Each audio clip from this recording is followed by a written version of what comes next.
stands, one nation, under God, indivisible, with liberty and justice for all. Mayor Joel Tyson. Yeah.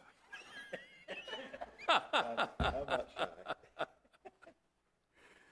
You sounded like you were searching. I was searching, yes. This meeting of the Indian River County Lagoon Coalition is to, new business would be to approve the October 26 minutes. Can we have a roll call real quick? Okay, all those in favor? Aye. Okay. Recap the January 8th meeting. I know Mayor Winger was there, and some of his folks were there. Monty was there, and gosh, I don't know whether Jason was there or not. I think you were for a while. The 8th, the meeting of the 8th? Council, Lagoon Council? It was held here? Yeah. So, anyway, I just wanted to recap that for everyone. For my benefit. Sure. I wasn't here. You were not here, Joel. The main thing was that the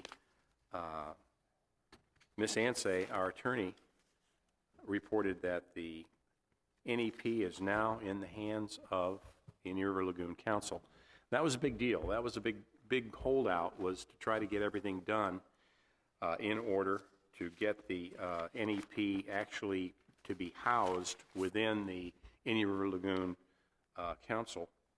And that is now complete. The St. John's River Water Management District was the home of the NEP, National Estuary Program, for many, many, many years. And they offered the transfer of the NEP to the council. Council accepted it. The council met the EPA Clean Water Act compliance and established federal accounts access. And the EPA transferred the grant authority to the Indian River Lagoon Council. And the EPA recognizes now the transfer of the everything to the Indian River Lagoon Council. So before we were talking a good game, but now we are it. So the funds have been transferred. The money for the 15 projects is now in the bank and will be dispersed from the council. The assets are still being transferred from St. John's Water Management District to the council. The other thing was that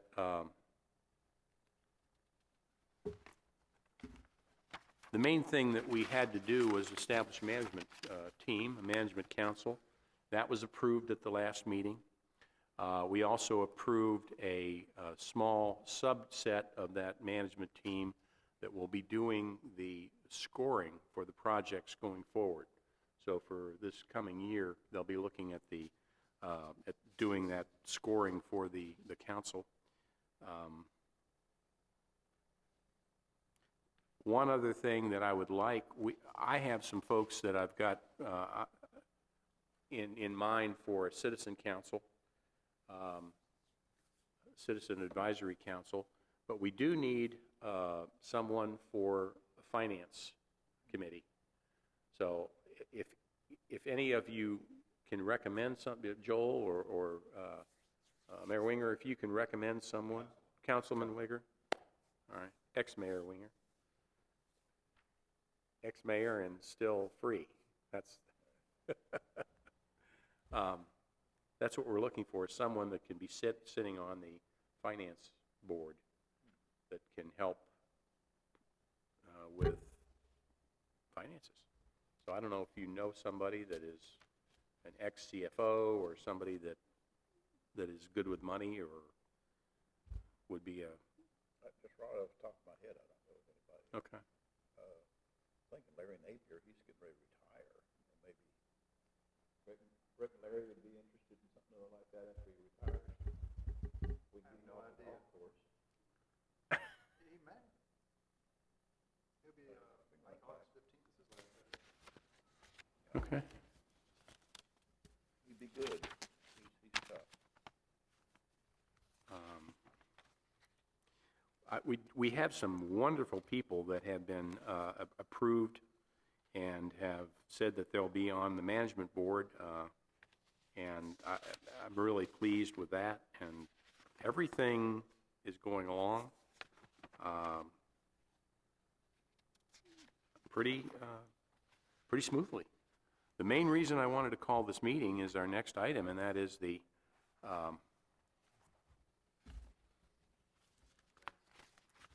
discussion, or the Indian River Lagoon Council grant funding requests, and that submission for the council is due on this Friday, 5 o'clock.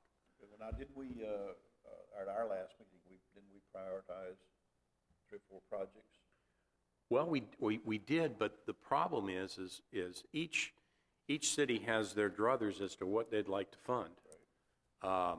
We have we have things that we'd like to do. You guys in Bureau have a proposal, but we have about $1.3 million that we're going to be funding. Actually, about the first blush is going to be about $638,000 that has to be funded and split up between 5 counties. So Vero could use $600,000 tomorrow. We could use 500. Okay. We could use that, and so could Fellsmere. And this is going to get split up about 10 or 15 different ways. It's got to be dispersed in 5 counties. So kind of the thing is how do you eat an elephant? Well, one bite at a time. So if you have projects that you can itemize and say, well, we could take of what we want to do here with say it's stormwater. If it was stormwater, we could say, well, we could, with 50,000 or 75,000, we could maybe do 1 outfall.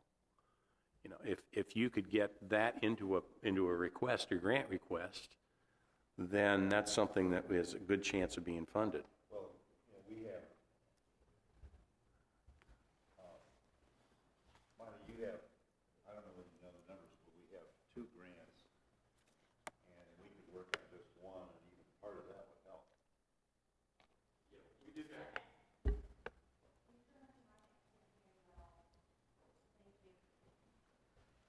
See, we got you at the table anyway. Yeah, come on up, honey. Yeah.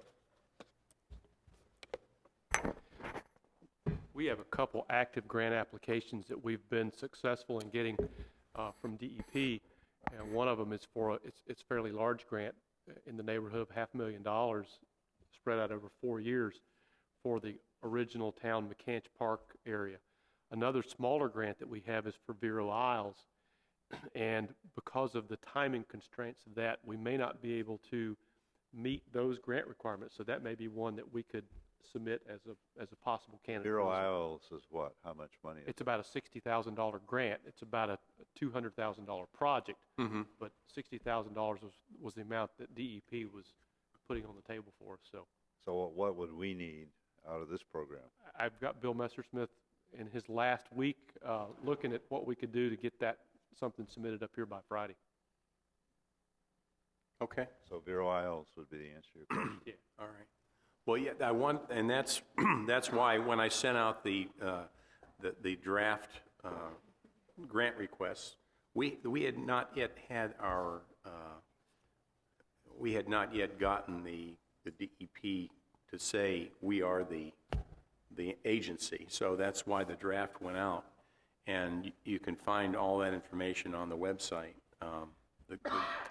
All the grant information is on the website, but for for going forward, we basically prioritized Vero's projects, number 1, Sebastian's number 2, and Fellsmere's number 3, and that's certainly how we'll represent it when it comes to the table. But I just wanted to make sure that we had a meeting and everybody was on the same page, knowing that those smaller grants have to go in by this Friday. Are you, Rob, are you doing it, or Monty, are you doing it? Or you have Bill? If we can meet the parameters, we'll have something up here for Vero Isles on Friday. If not, how about original town? Anything helps.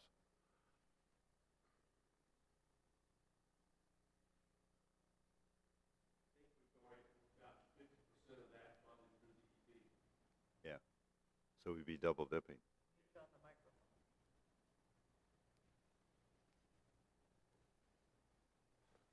you on? You're on. Yeah. Oh, okay. Do we gotta walk around? Okay.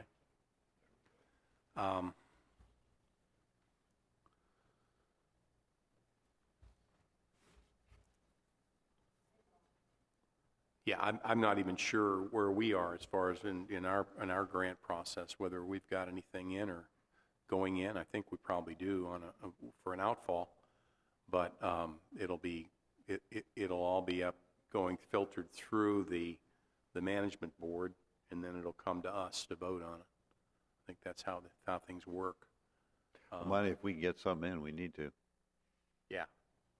So, I mean, that's the main reason for the meeting, was to satisfy the sunshine law. We've got to meet in a thing like, I can't call everybody up. I did talk to your city manager last week, and I talked to Jason last week.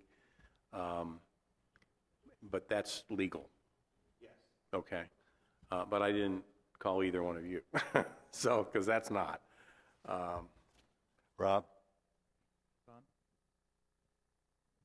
I was wondering if you were going to just fund stormwater, or is it open to also septic tank abatement and that kind of stuff? It'd be open to really anything, and anything that's going to affect the lagoon. We're certainly looking at, Sebastian's looking at that STEP program that you guys are kicking off. We'd like to take a look at that for our downtown area, close to the lagoon. And maybe we can help ask the county to match our donations, and if we go with the STEP program and take it from 20,000 down to 10,000, then the 5,000 that we're putting out would cover half the cost of hooking up. And if the county will throw some money in, then maybe we can get a lot more folks taking advantage of the getting off the septic, going to sewer. Rob, what projects do you have? You have, for instance, Well- at Make Williams as an example. Well, don't no, you? what I was thinking was we did receive funding through St. John's for cost share. So for the construction of the step lines and the service laterals, we do have 2 different grants that we received. And what that does for us is we have an incentive program that more or less, if we send you a letter and the line's in front of your property and you have 1 year to take advantage of an incentive program, we have a credit that we put against the impact fee. So it's kind of illegal to waive a wastewater impact fee, but you can give a credit to a homeowner for their septic system that's equivalent to the wastewater impact fee. We then offer another incentive that if they pay cash for the equipment, they get another $1,100 off their cost to connect up.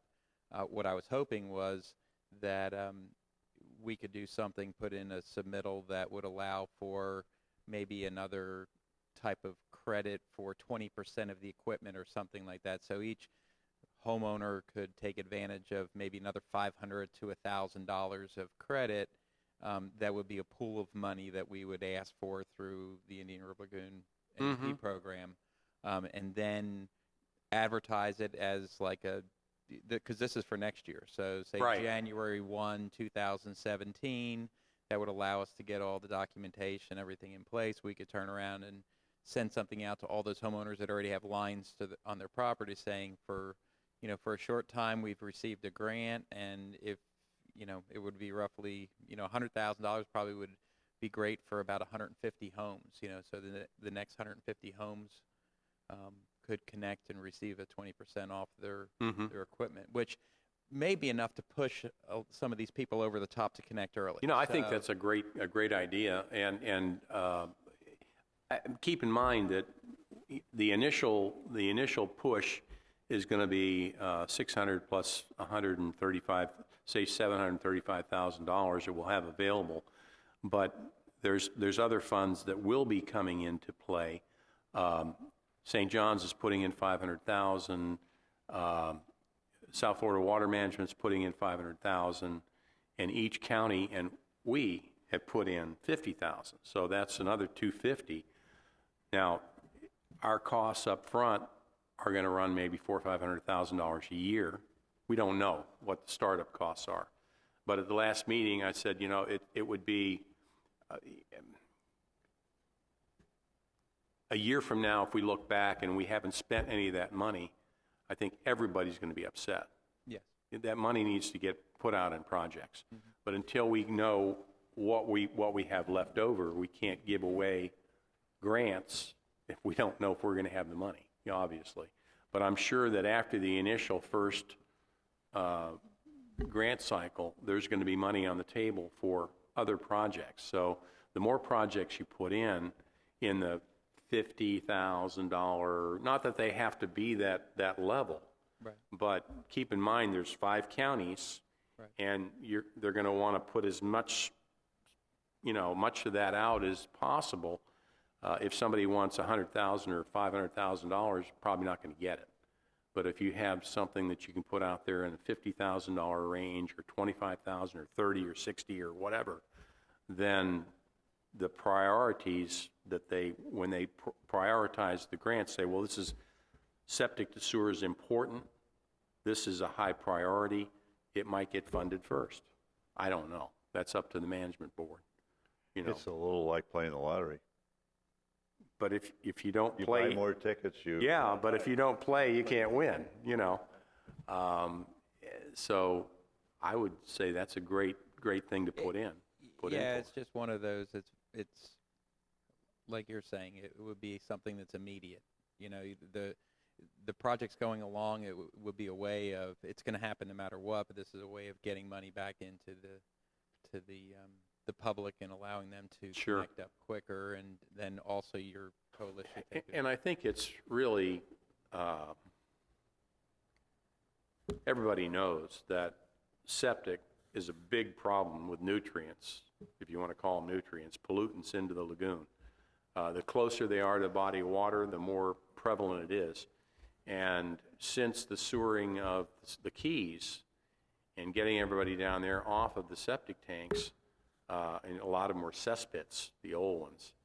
You know, I mean, the water quality down there is amazing.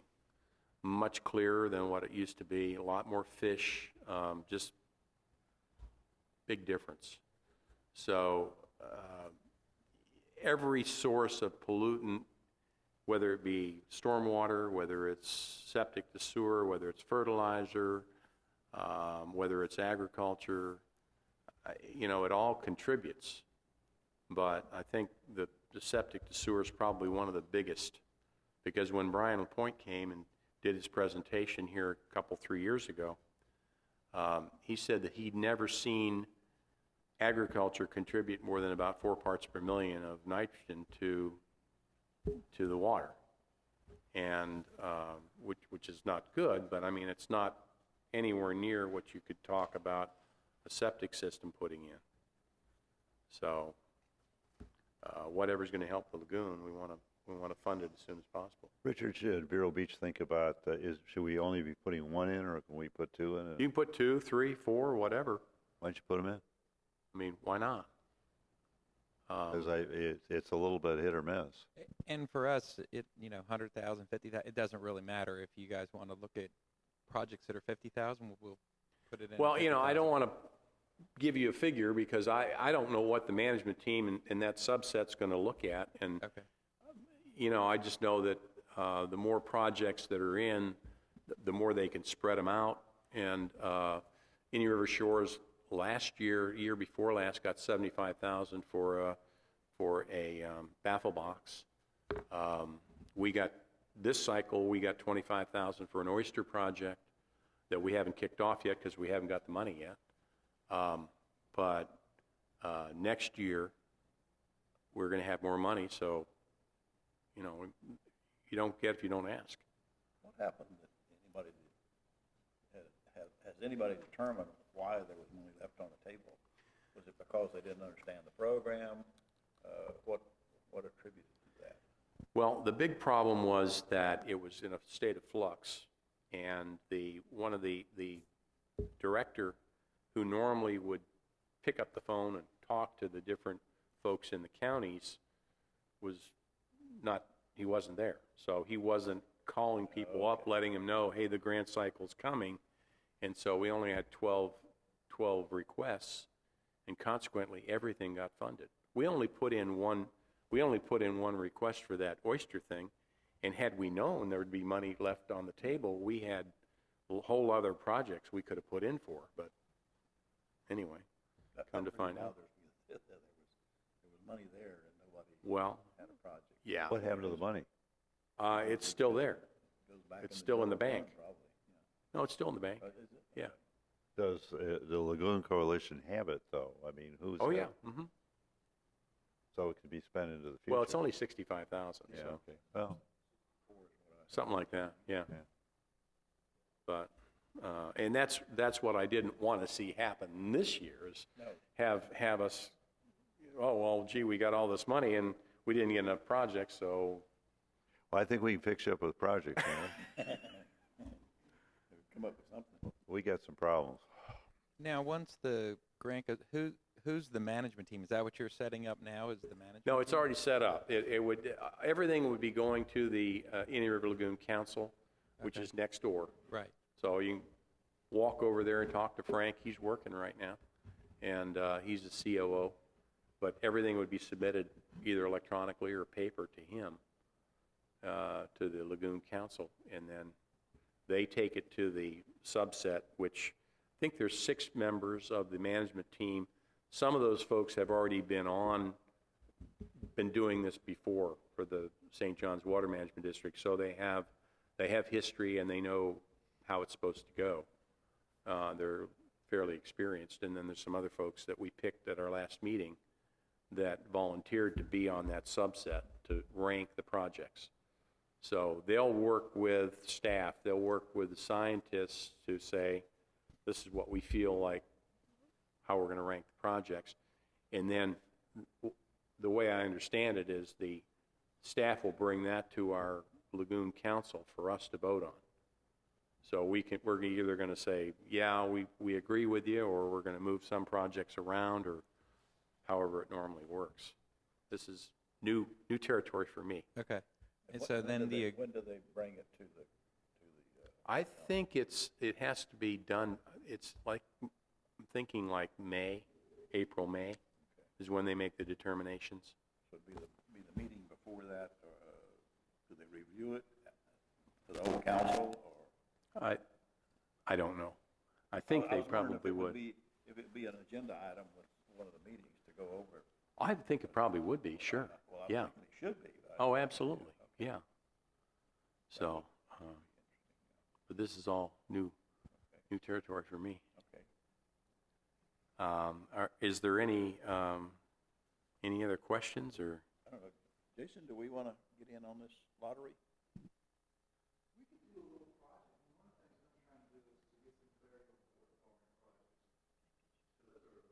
Oh, can you use the, Yeah, we've got before the water farming projects, our main interest were in establishing regional stormwater lakes that would treat our runoff. Now, if we have a 16-acre reservoir to the west of us that's being developed, our main interest then needs to be piping to that, and that will be the treatment facility. But I getting details is a little bit difficult. I actually had to submit I asked to get copies, and I said, please consider this a public records request if necessary, and that's the way they did handle it, which I was a little dismayed by. I would think they would just send them over the district. So I'm still waiting for that, but maybe we could do a little smaller project, like some sort of pocket park with a detention pond or something like that. I just actually listened to the part of the meeting where Doug Bornick was talking about that, and I think it's 1,600 acres out your way?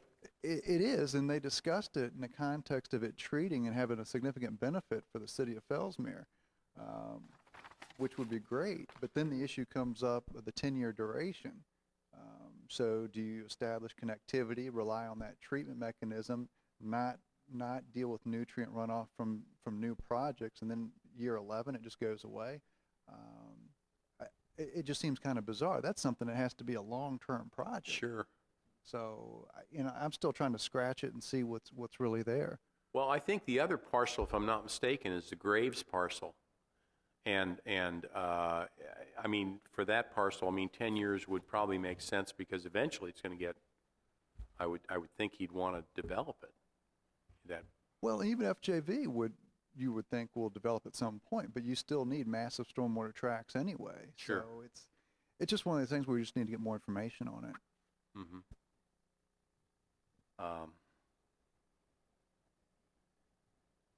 Is there any public comment?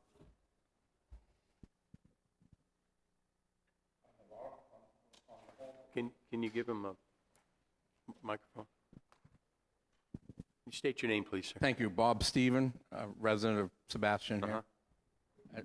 I live on the entrance of the two waterways in Sebastian, so I've been kind of watching the waterways here very closely.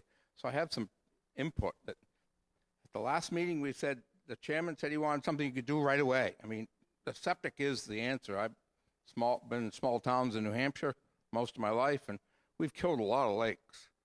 And the septic was the answer to not killing the lakes. Because when we killed the lakes, we couldn't bring them back.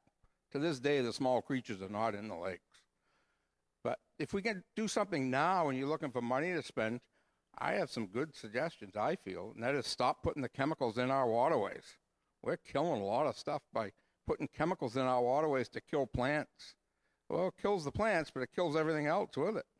So and then it goes into the lagoon, it goes into the river, it goes into the lagoon. Why don't we stop that? You know, the old doctor saying, it hurts when I do this, doc. And he says, well, stop doing that. So stop the chemicals. And we got to go manually clean those waterways out. Maybe that's what we got to do. But you had a good point on storing water. What are you going to do after the 10 years? That's a good point. I say we stop the problems.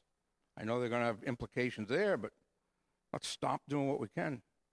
I don't know what the answer is for the septic. That's big, but you can look at what other towns have done throughout, but looks like Vero's on its way to the right way. And that's all I have to say. Okay, thank you, sir. Any other public comment? Any members' matters? Yeah, I have a couple. If you'll hand the microphone over to the gentleman beside you, I'd like to introduce Tommy Aronson, who's a friend of mine. And Tommy was in the Swedish Army flying helicopters off ships looking for, I guess you were looking for Ruskies or something or another. Yeah.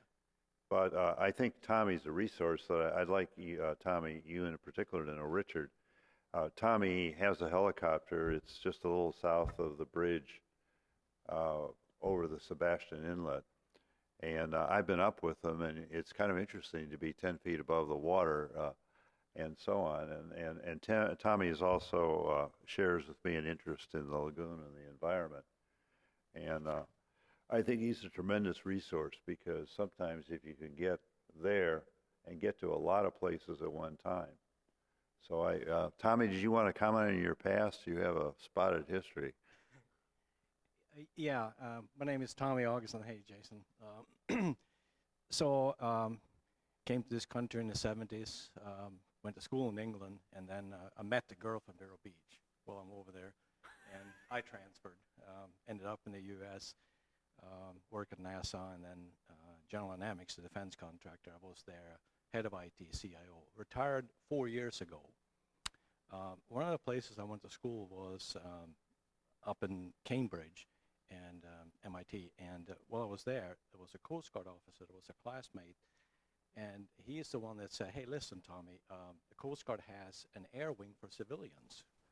So my wife was at that dinner. Our families know each other. And she promised, if you promise to get involved and fly in the Coast Guard orders, I'll buy you the helicopter. So when I retired, that's what she did. So I used the helicopter under Coast Guard orders, as I promised, but also I let other organizations use it. For example, Chief Touchberry is a friend of mine, an acquaintance out in Fellsmere, and he asked, can the Boys and Girls Club use the helicopter and you take the kids up? I said, of course. You just need to sort of police the area where we take off and land. So I flew, I think it was like 120 kids, 3 afternoons out there. Lower noise, of course, but I also flew Mary Winger in the city, manager of Vero Beach over the lagoon and over the city, and I'll make that offer to the committee. If you need Oh, to that's use great. the helo, you know, you yourself, a scientist, if you need to do aerial surveys, take pictures, whatever, please let me know. That's a wonderful, thank you so much for that offer. The part of the BMAPs, the best management practices, and for the lagoon is it's an overflight, and they do that I think every other year. They do an overflight and do a count of how much seagrass is there. But it's I don't know what altitude they're at.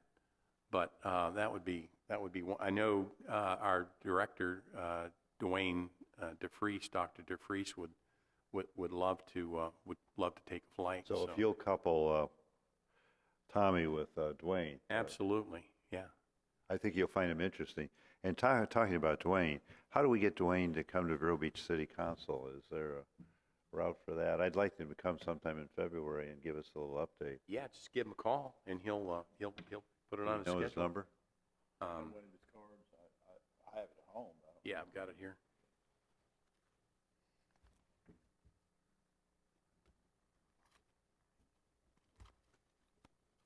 You know, I was at a meeting last night, and it's interesting how little the public understands about the issues that we have in the area or specific to Vero Beach. And I was talking, Sebastian's ahead of us and Fellsmere too in so many areas, but I was talking to your public information gal here, Barbara, a bit ago, and the reality of it is that we have a responsibility to help the public understand, and we can put Dwayne on our television station, and it'll help to some increment. And if we expect to get the public to buy in or understand how serious the situation is, we got to continue to do what it takes to get them the right information and use the resources that are out there, which is certainly this group and certainly its director, Dr. DeFries. So I will call him, and I'll give you the card back, but I'll get the telephone number. Okay. And I won't call him. I'll have our city clerk call him. Yeah, the information is also on the website. It's itsyourlagoon.com, and that's the website for the Lagoon Council. Well, not only that, I from time to time, I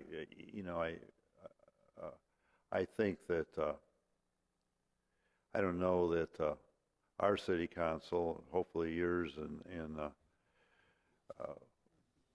is different, but I don't know that they really know how serious the situation is or what's being done, and so I have a responsibility to take that home too.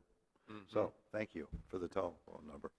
And I think really part of these meetings are the more we get out into the public, the concern that we have for the lagoon. I think it has to be a trickle up process where the people in the town are motivated to say, well, yeah, we want to have to save the lagoon, and once it perks in from that level, then it's going to be a natural thing that's going to flow up to through the city council to the county commission. From the county commission, it's going to go to the legislature. From the legislature, it's going to go to the federal level. But we're not going to get what we want unless everybody is on the same page and everybody understands that, just the same way that the signs in River County say all these, all the canals lead to the lagoon. Well, that's true. But all the swales lead to the ditches, and all the ditches lead to the canals, and all the canals lead to the lagoon. So that kitty litter you dump behind your house in the swale or in your ditch is eventually that stuff is going to make its way into the lagoon. So we really have to take ownership of it and get everybody on the same page. It looks like the legislature's going to pass the water bill So that's a good thing. And it's not everything. It's not a perfect plan, but it's a good plan. And we'll see. We'll see if the governor signs it. I got a comment. On the fact that the lagoon is polluted is a well-established fact. I would not eat oysters out of the lagoon, although they're raising them out there right now. They talk about the seagrass. Seagrass, the pollution is killing the seagrass. Well, there's another school of thought that says we are protecting the manatees, and the manatees they eat the seagrass. Has anybody ever determined what that proportion is one of us contributed to? Has anybody even looked into that? Probably not. Well, they should, Yeah. and make a determination. What's actually happening to the seagrass? Because you know that the manatees, they eat grass and lettuce and stuff like that, so any kind of aquatic plant. So I think that needs to be determined. But I don't think there's any question at all that the lagoon is polluted. And the other thing that I have seen is turtles and some of the dolphins. They've got horrible cancers out there, and that's got to be coming from the lagoon. There's no question about that. So there's some real problems out there, but I don't never hear so much of anybody that's trying to pinpoint just exactly what's going on out there. We say that these things are detrimental and they're killing the lagoon and all that stuff. So I think it's coming back. I think it's in much better shape than it was 20 years ago. Mm-hmm. But it just got out of hand. It was like Lake Okeechobee, you know. Nobody ever thought that all of the runoff from Orlando was going to kill Lake Okeechobee. Well, it did. Once they went through there and straightened out those canals, all that stuff just fed right in there and killed the lake. So these are some of the things I think that somebody needs to take a look at it. Some people that are a lot smarter than I am. But having been around here a long time and seen these things develop, and they come and go. But that would be my concern. You know, with C-54 Canal, which I think now is very limited to what goes into the lagoon from C-54, I don't think we're contributing as much. And with the reservoirs we've got out there to, the settlement ponds and so forth, to take all that stuff from the citrus and the cattle industry, I don't think so much of that actually gets in the lagoon again. But it's like you say, with the swales and the ditches and all that stuff, it eventually ends up in there if there is a direct route to it. So those are the kind of things that we in Felsmere are concerned about. I'm concerned about the septic system because Felsmere is over 100 years old, and some of those septic tanks have been out there for 100 years.